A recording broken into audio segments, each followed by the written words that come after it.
আসসালামু আলাইকুম ওয়া রাহমাতুল্লাহি ওয়া বারাকাতুহু। যারা মনে করে ভারত আমাদের বন্ধু রাষ্ট্র, আমাদের বন্ধু, তারা এখনো পর্যন্ত ভুল ধারণায় আছে। ভারত কোনোদিন আমাদের বন্ধু ছিলও না, বন্ধু থাকবেও না। ভারত সে সবসময় নিজের স্বার্থ দেখে। 1971 সালে ভারত আমাদের সাহায্য করছে একমাত্র তার নিজের স্বার্থে। আমরা যেন স্বাধীন রাষ্ট্র হইলে তারা সুবিধা ভোগ করতে পারে।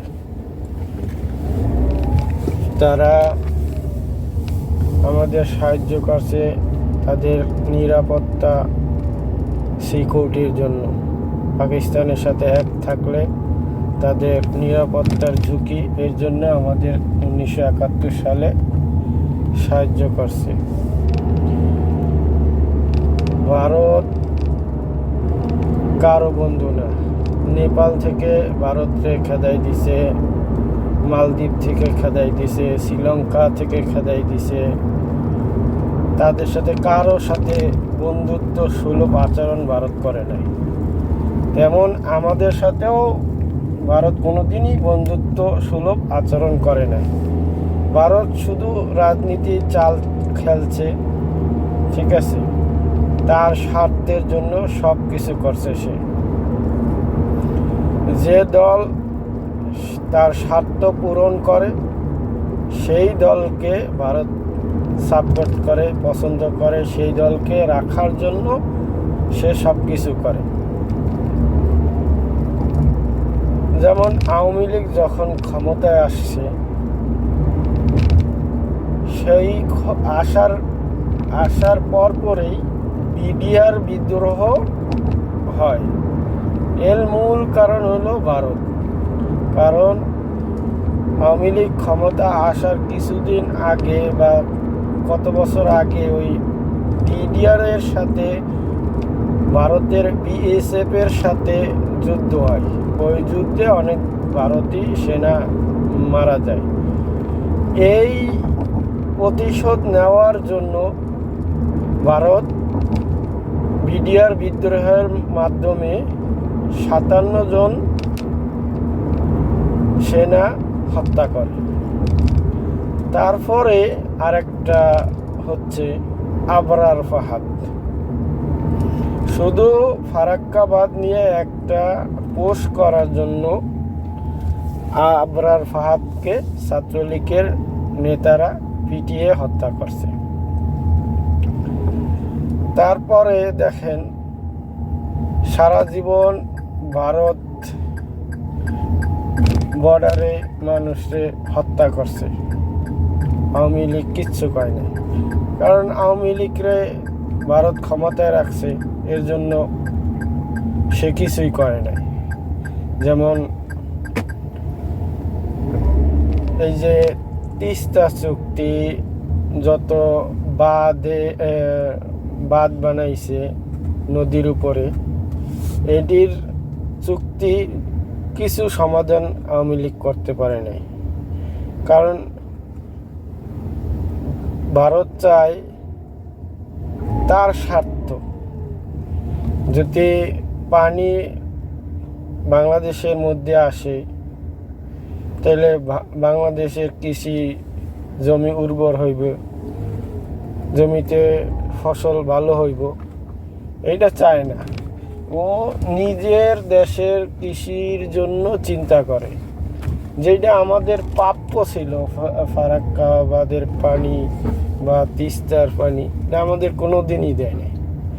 সে ওই জায়গা ড্যাম তৈরি করছে, বাঁধ তৈরি করছে, তারপরে পানি বিদ্যুৎ বানাইছে।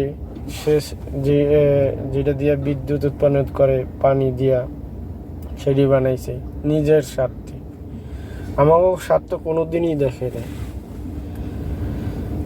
যখন শেখ হাসিনা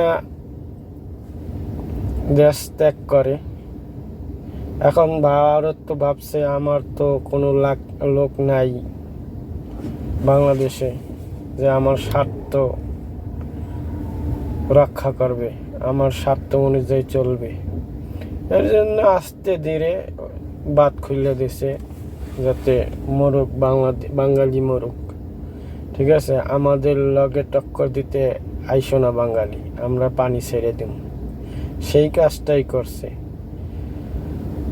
তো বাংলাদেশের সরকার, যেই সরকার আসুক, কোনো সরকার আইসা এই তিস্তা চুক্তি, ফারাক্কাবাদ চুক্তি কোনোদিন সমাধান করতে পারে নাই।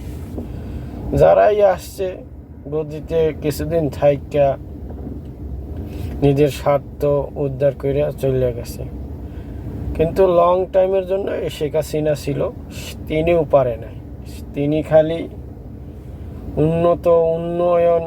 উন্নয়নের গল্প শুনাইছে, যে বর্ষাকালে পানি ছাড়লে কিভাবে এটারে রক্ষা করা যায়, ড্যাম তৈরি করলে যাতে সুবিধা হয়, বর্ষার সিজন, খরা সিজনে পানি দরকার হয়, ওইটা ড্যামের মাধ্যমে, ড্যাম তৈরি করলে পানিটা ধরে রাখা যায়। কিচ্ছুই করে নাই, খালি মেট্রো রেলের উন্নয়নের কথা বলে, তারপরে পদ্মা সেতুর উন্নয়নের কথা বলে, তারপরে ব্রিজের উন্নয়নের কথা বলে। কিন্তু এই যে পানি ছাইড়া দিলে কিভাবে মানুষরে রক্ষা করা যায়, এইটার উন্নয়ন করে নাই। কারণ সব সময় এইগুলা তৈরি করতে গেলেই ভারত বাধা দিছে। লাস্ট চীনের সাথে এই তিস্তার একটা প্রকল্পর জন্য কথাবার্তা হয়েছে, সেইটাতেও ভারত বাধা দিছে, কয় না আমরা বানাবো, চীন বানাইতে পারবো না, পানি দিব আমরা বানাবো। তার মানে নিজের স্বার্থ সবসময় ভারত দেখছে, কোনোদিনই বাংলাদেশের স্বার্থ দেখে নাই। এখন যারা ভারত প্রীতি দেখান, তাদের মনুষ্যত্ব, তাদের বুদ্ধি আমি তো বুঝি না তাদের কোথায় আছে। তো আল্লাহ সবাইকে বুঝার ক্ষমতা দেখ, নিজের দেশকে ভালোবাসার ক্ষমতা দেখ। আল্লাহ যাতে নিজের দেশ প্রেম দেখাইতে পারে, নিজের দেশকে ভালোবাসতে পারে, সেই ক্ষমতা দেখ। আমি সবার জন্য দোয়া করি, আপনারাও দোয়া করবেন ইনশাআল্লাহ।